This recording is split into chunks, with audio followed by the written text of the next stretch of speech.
Hello and welcome to episode number 199. This is the Project Management Podcast at pm-podcast.com and I am Cornelius Fichtner. This is a premium episode reserved for our premium members, which means that because you're listening to it, you are a premium member and you have automatically been entered into our book giveaway. Today's guest is Jamal Mustafayev, who wrote a practical guide to project selection, scoping, estimation, and management. And one copy will be raffled off among all of you premium subscribers. In our first interview with Jamal, we looked at what portfolio management is and what benefits it will bring to a company once they have implemented it. But how do you implement it? Where do you start with portfolio management? And what strategic and tactical approaches should you apply?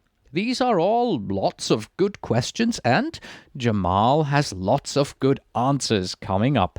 And now for the 199th time, enjoy the interview. The Project Management Podcasts feature interview. Today with Jamal Mustafayev, author, speaker, and portfolio management expert.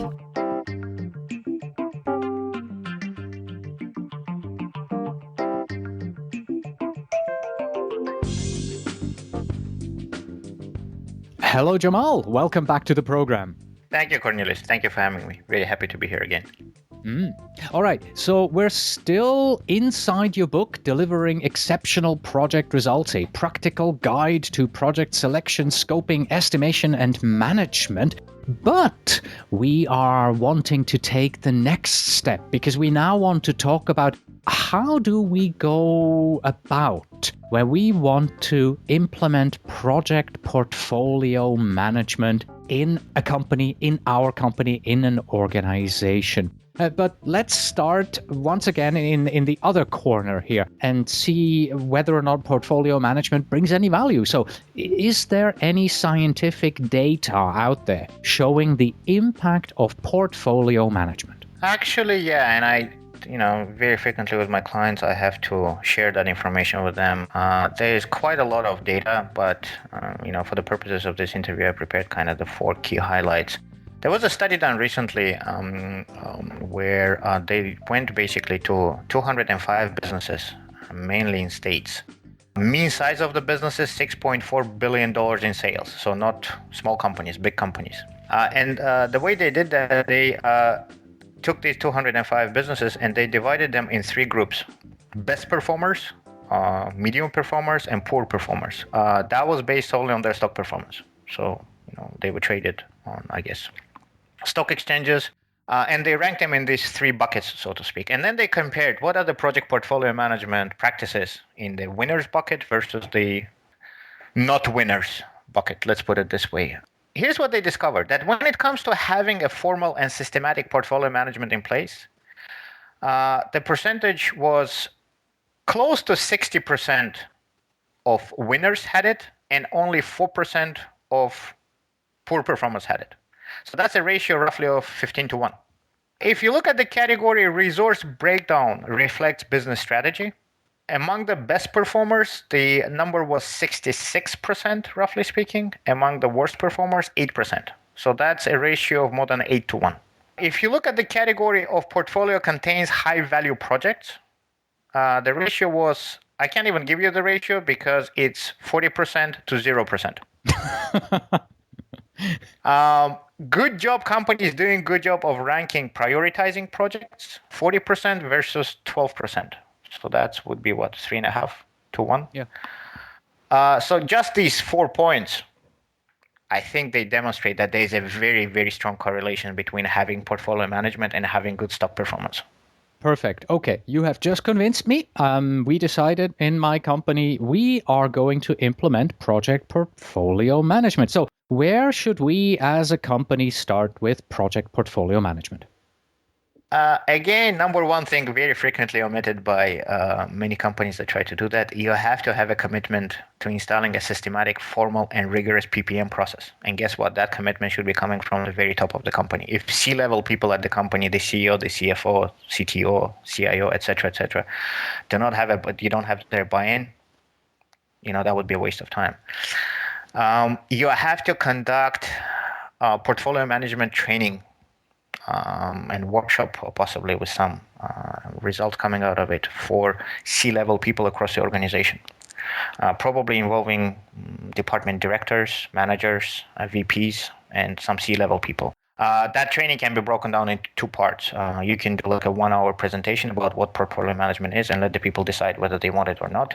And then that can turn into a 1-day working session. Then you have to develop a methodology.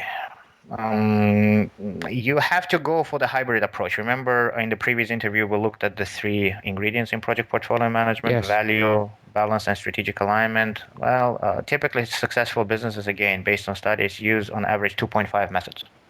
When you between say two and- methodology, we're talking project portfolio methodology, Yes. right? We're not talking Yes. project management methodology. Okay, just to be Project clear. management, in this entire conversation, project management is a given. We assume that you have project management in Okay. place, because Go- if you don't okay, have good. project management, when developing a project portfolio management methodology, try not to rely too much on financial methods, because they're notoriously unreliable.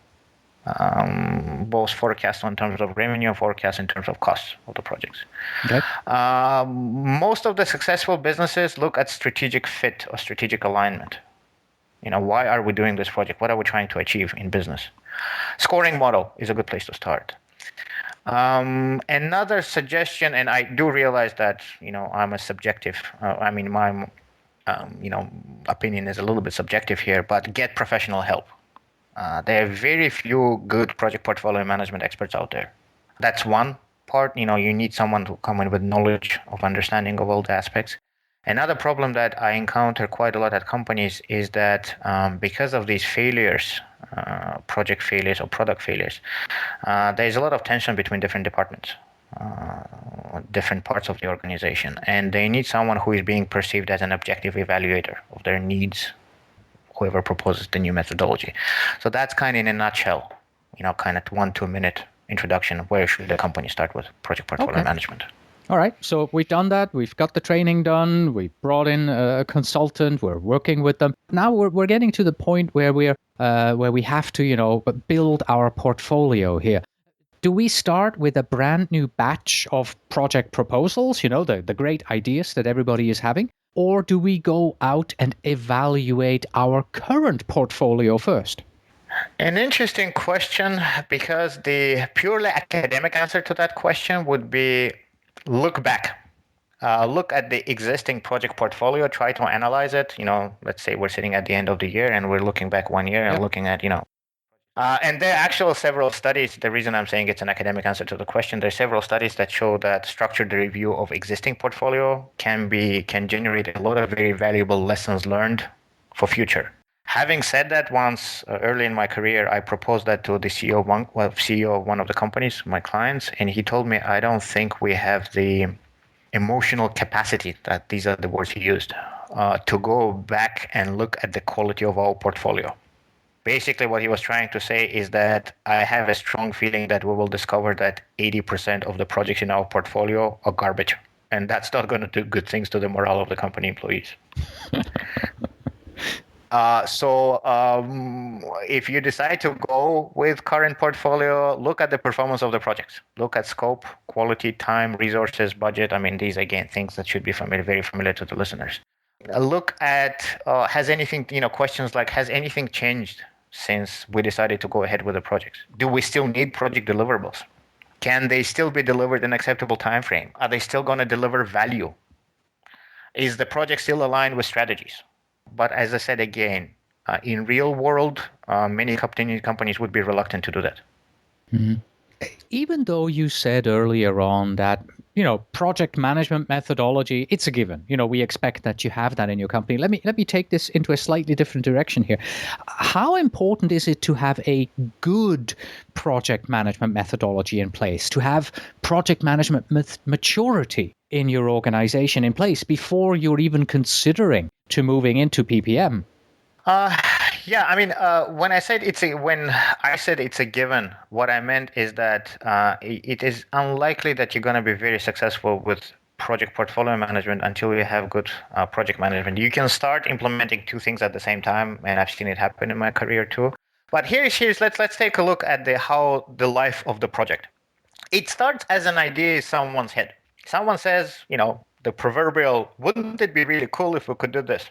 What is the next step? Well, the next step is to scope the project. Are we building a shack or are we building a 5-bedroom, 4-bathroom mansion, for example? Once you scope the project, in IT world, we call it business analysis. In the rest of the project management field, we call it just project scoping or product scoping. Project has to be estimated. We need the estimate in terms of size. We need the estimate in terms of resources or man hours, man month. We need the estimate in terms of dollars.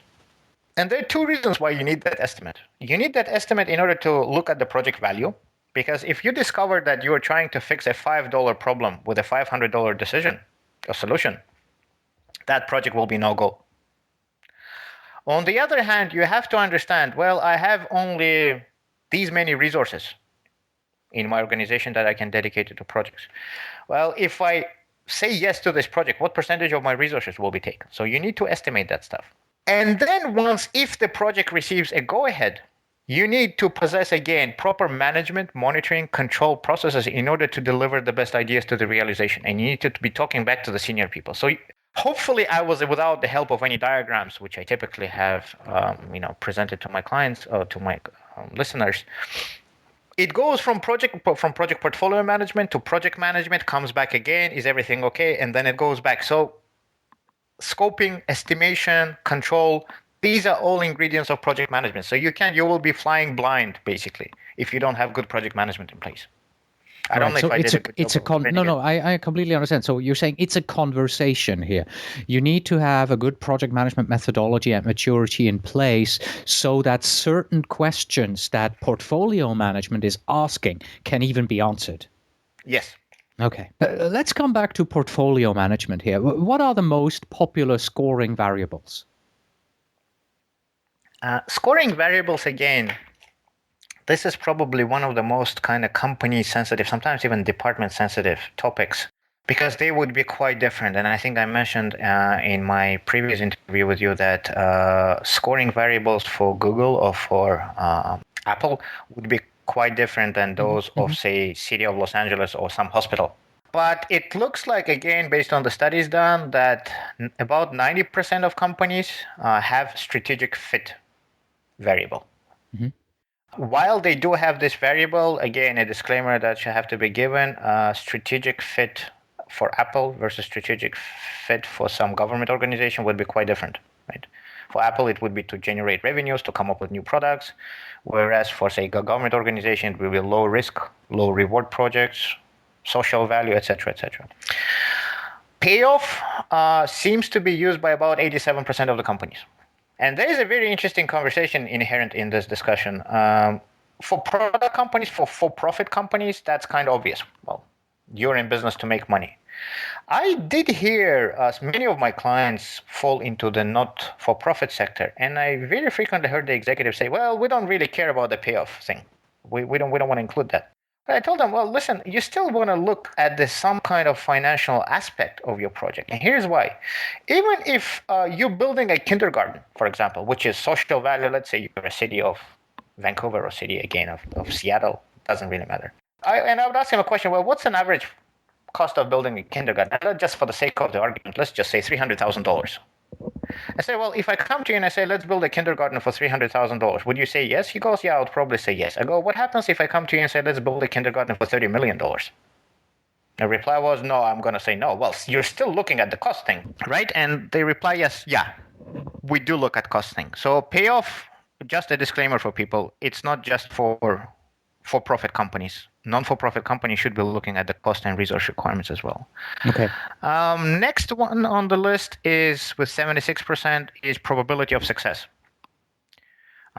Which is basically another way of saying how risky is this project. Some companies look at timing, about 66% of them. Technological capacity. Do we have enough technological knowledge in-house to do that? 63% of companies. And I would probably finish that with, do we think we would be able to sell this product successfully? Oh, commercialization capacity. 50% of companies are looking at that particular variable.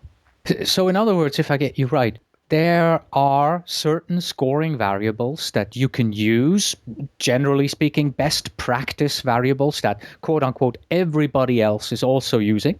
Probably a top 10 list is available and you can use those and pick and choose, but you have to understand your own company, your own needs, and then expand on those and say, hey, but we also need to include this and this and that into our scoring methodology. Absolutely. Typically, I already mentioned that workshop, project portfolio management workshop and working session that I have. Recently, I've just done it a couple of weeks ago at a university. We started by saying, okay, what are you trying to do? What is your strategy? And initially, they threw a whole bunch of very generic statements at me. And I said, well, guys, I really don't want to hear words like sustainable or cutting edge or best of the best of the best. I want to know exactly what is it that you're trying to do. They came back to me saying, well, we want more students. We want to increase university reputation. We want to attract the best people to work, especially the faculty, et cetera, et cetera, et cetera. Okay, what do you want to do as part of that? And then they said, okay, in order to do that, we have to improve your university's reputation. We have to provide the best possible student services. We have to provide the best possible student environment. We have to be active at the international level, etc. And then we came up with variables that were specific to those strategies. So you have to communicate your strategy pretty clearly, which is a challenge to many executives. Because it's always much easier to say we will be the best of the best of the best, we will be the market leader, we will be providing cutting edge products. Yeah. Let's stay right here and let's talk about strategy a bit. What are some of the most popular strategic approaches that are being selected and implemented out there? Again, that would differ from company to company. In my experience, and I can only speak from my experience, is using the strategic buckets, so-called strategic buckets model, that consists of the following buckets. Maintenance or utility projects or regulatory projects that we discussed at one point at the previous interview. These are the projects that will support ongoing products and services. They're not necessarily very justifiable from the point of view of return on investment or net present value. And they're basically, well, if we don't do these projects, we may not be in operations. Like it's kind of like replacing a server at a bank. You can't really justify the ROI, but if the server dies tomorrow, people won't be able to use online banking, ATM, etc., etc. Second bucket is growth or enhancement projects. Medium to high return on investment, medium to high risk. They support strategic initiatives and increase value. They typically comprise the bulk of the projects. Example of growth of enhancement projects, again, let me use Apple as an example. Going from version iPhone 3 to iPhone 4 or iPhone 4 to iPhone 5 would be a growth or enhancement project. So existing product, we're not inventing anything new, we're just improving the existing product. And then the third group would be called transformation projects. These are new products or services that will dominate the marketplace. Again, if we look at Apple, I'll give you a couple of examples. If you look at Apple, Apple could have said, well, you know what, we invented iPhone, it's a really successful product, we'll stop there. But they didn't. Their next transformation project was iPad, a completely new line of products. Going back to the university example, just to kind of contrast that with a product company, opening a new building on campus would be a growth or enhancement project. But university I've been involved with recently opened a law school. That is a transformation project. That is a project that transforms it from a small town university into a big player in the market. They're typically high risk, and they typically require very, very high level of diligence at the proposal stage, which again falls into the hands of typically project managers. So maintenance, growth, and transformation projects. What what percentage of your project portfolio resources will you assign to each one of them depends on the company. So for example, if you're a bank or insurance company, most of your projects will be maintenance, utility, regulatory, maybe some growth on enhancement, very few transformation. If you're a really aggressive software company, you better have some of your stuff in growth and transformation projects. Kind of goes back to the discussion we had. Well, we want to be the market leader in this. Well, what percentage of your projects is spent on transformation and growth or enhancement projects? Well, only 5%. Well, you can't really expect to be a market leader. Mm-hmm. Let's talk about your own company for a moment here. Do you use project portfolio management? Yes, despite the fact that we're a very small company, and that was, a question that was once asked of me early in my career when I just started with this practical portfolio management course. And I had to actually sit down and think really hard about, the ingredients that I have at my company. Do we have project selection? Absolutely. I start the year with a whole bunch of ideas. Some of them are put on the back burner. Some of them are actually going into initiation and planning stage. Are projects on time? The important ones are. What would, example of an important project? Well, in May of this year, I had to go to Dubai to teach a group of executives there, that came from all over the Middle East. And as a part of the requirement for that project, I had to send a PDF. It's a very small, very simple example. A PDF of my course notes to them. Well, you better believe it that they were delivered on time, because that was a high-profile project, high-value project for me. Do value ingredients for me? Again, also it took me about 3 years to figure them out. Definitely, I'm looking at the financial aspect of the project, right? Because I want to maximize my revenue.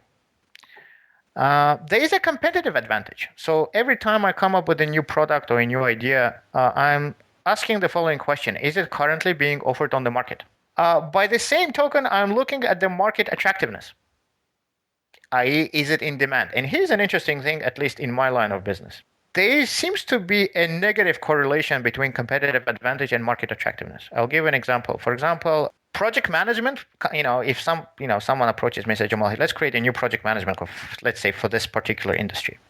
Competitive advantage would be pretty low. Why? Because there's a lot of project management courses out there. Market attractiveness will be high. Why? Because people need it. Project portfolio management, completely reverse of that. Competitive advantage is humongous because very few companies out there offer real project portfolio management workshop or courses. Market attractiveness as of 3 years ago was fairly low because very few people even knew what it is. In 2011, it seems to be improving. Strategic alignment in my case is fairly straightforward. If it is in project management or project portfolio management domains, I will take it on. If you come to me and say, let's develop an accounting course, I'll probably say no. What is the strategy? Strategy for me, again, took me quite some time to come up with this fairly simple sentence. Remain profitable and continue growing the business by becoming an internationally recognized project portfolio management authority, which has a direct impact on the allocation of my hours, aka strategic buckets. If you're in consulting business, in a perfect world, you want to have 100% of your time in billable hours, but you're going to be out of business pretty quickly if you do that. So in my case, I've decided that I will spend about 75% of my time, man hours, so to speak, per annum for billable hours, and about 25% on writing books, articles, speaking at conferences, developing new courses and workshops. Strategic resource planning, I definitely have it, but in our company case, it's easy because we only have a few people here. Do I have a portfolio funnel? I.e., do I start with a lot of ideas and then I deliver a few projects at the end of the year? Definitely. So that's kind of, in a nutshell, a one-slide snapshot of the program. Excellent. And I think what we hear from this is the size of the company doesn't matter. If you are delivering projects, then having some form of portfolio management in place is a requirement, because otherwise you would be focusing on the wrong projects and you would be delivering projects that are simply not aligned to your organization. And this is much more important in small almost 1 to 3 person companies than it is in larger companies. In larger companies, you can absorb the occasional pet project. That's possible. However, in a small company, you do not have the resources to really absorb these kind of projects and deal with the fallout that these would bring. Yeah, and just to add to that, if for absolutely agree with you, but even for large companies, if you let this process of infusing pet projects, for example, or projects that are low value to the company, in 2-3 years, it will get out of hand. You will suddenly wake up one day, and I know a lot of executives who woke up one day and realize that about 70 to 80% of the projects in their portfolio are of low value for whatever reason. Right. Okay, let's come back to project portfolio management in general. And let's talk, we've talked about many ways of how you could implement it and what you need first and what the scoring variables are, the strategic approaches that we have. Let's talk about the challenges that lie ahead here. What are some of the main PPM implementation challenges that are ahead of us, and how do we overcome these? Well, number one challenge, and I can speak from my experience and on this particular topic, is lack of understanding of what PPM is, project portfolio management is. I still, even when interacting with PMI certified PMPs, I would say that a big chunk of them still think that project portfolio management is about management of multiple projects. And I have to correct them all the time saying, no, that's program management. Portfolio management is about selection. So education through podcasts such as yours, public speaking at the conferences, books, etc., coming to companies and doing 1-hour presentation about project portfolio management. This would be the solution to that. Having too many projects and not enough resources, that seems to be another problem.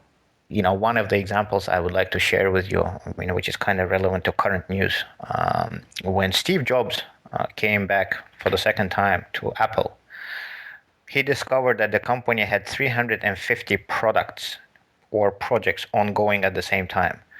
Guess how many of them he cut? 340? Yes. Really? He cut 300. Exactly. You actually guessed the number. He cut it from 300. I have never heard this story before, so... He cut it from 350 to 10 products. And I don't have to tell you how successful Apple was in the years following. So cutting the number of projects, will not necessarily decrease the success of your company. Another problem that happens is that too many projects are on hold because nobody wants to cut potentially good projects. Actually, another portfolio management expert, Dr. Cooper, he came up with a term that is not very politically correct, and I typically get heavy objects thrown at me whenever I present to live audiences, but he coined a term, drowning the puppies. Yes, I see where that is going. It is not a very gentle way of describing it, but if you think about it, killing the projects is like drowning the puppies for some people, especially if you have political interest vested into any particular projects. So if you do that, it creates a logjam of projects in the whole tank. So one of the ways you can deal with that problem is you can say, well, the project can be in the whole tank for no more than 3, 4, 5, 6, 12 months, depending on the company. And if it has been in the whole tank for more than that period of time, it gets dropped. Another problem is that if you rely solely on heavily on the financial model, you will end up having too many small projects and too few major hits, because you will go after the easy, low-hanging fruit. And easy, low-hanging fruit tend to be the easily predictable projects, very short-term. And hence they will be favored, they will rise to the top, whereas investment in the next thing that will transform the company, the transformation projects, again, kind of like going from iPhone to iPad and from iPod to iPhone, you want to have those. Solution to that, high-level solution, would be to look at the strategic alignment. Which are the projects that receive strategic rating, and go ahead. So that's kind of in a nutshell, top out of probably 50 potential challenges, top 4 I think I covered in this particular discussion. All right. So let's close this out maybe with your selection of the key takeaways here for our listeners. What should they keep in mind from our discussion as they are now, taking off their headphones in just a minute, and then they're going to go to their company and they're going to go, we are implementing portfolio management? Well, again, I can give you two sets of answers. The tactical level suggestions and strategic levels. And Yes, please. the tactical level suggestions will be followed by a disclaimer. So for tactical level, and you will see hopefully why in a second. Tactical level questions to ask for project managers at their companies are, why are we doing this project? Next time a project is being proposed to them, what is the value of this project to the organization? What happens if we don't do this project? And I think, again, you can guess what the disclaimer coming after these statements is. Mm-hmm. The disclaimer is these are very, very dangerous questions to ask. Why? Because these questions technically are not in the domain of project manager's responsibility. Project manager comes in and assumes that the project that was given to him or to her is already a good idea that is balanced and strategically aligned with the needs of the company. Which brings us to the strategic level suggestions that one can do. Educate your executives. Most of them, as statistics shared with you in my previous interview with you, about 85 to 90% of companies don't even know what that is. Don't even know what project portfolio management. So educate your executives. Have someone come in and do a 1-hour presentation at the company. Talk to the executive, explain to them. I warn you, senior people must be in the room. You can't, I recently got invited to do a presentation that said, well, we're just going to have project managers. Well, project managers are not the target audience for this. It's the executive, if you want to implement. Follow that if there is a buy-in into the session. Follow that with a 1-day, 2-day portfolio management seminar and a working session, where at the end of the session, you will hopefully have, where first of all, session would, again, in my case, go something like this. 50% of the time I spend teaching, and 50% of the time saying, okay, based on whatever you just learned, let's develop a project portfolio management selection algorithm for the company. Again, what is the value? What is the balance? What is the strategic alignment model? Again, another warning, do not confuse the implementation of methodology, be it project management or portfolio management, with the implementation of the project or portfolio management software. Methodology should come in first. Again, as you mentioned in the previous interview, pen and a paper. If you can do it handled on pen and paper, maybe using Excel spreadsheet or something like that, then go into the portfolio management software discussion.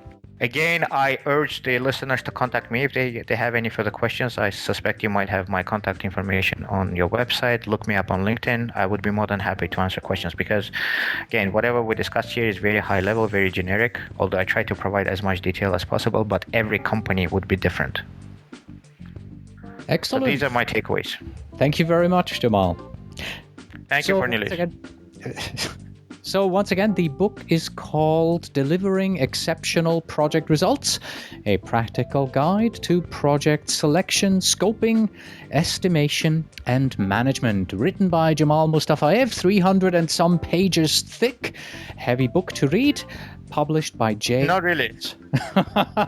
J. Ross Publishing here. And Jamal, thank you very much for donating 4 books to us here that we are going to raffle off via our usual way of doing this through our Facebook fan page. So thanks a lot for being here. Thank you, Cornelius. Thank you. And that was Jamal Mustafayev on strategies and tactics of implementing project portfolio management. That's it for today. Thank you very much for listening. As always, you can find us on the web at pm-podcast.com. And if you are a PMP or a PGMP and you're looking for a simple and effective way to earn your PDUs, then try our sister podcast, the PDU Podcast, at pducast.com. That's pducast.com. Please send your emails to info@pm-podcast.com, and when you write, please tell me where in the world you are writing from. And finally, we have this. No project is impossible for the person who doesn't have to manage it. Until next time.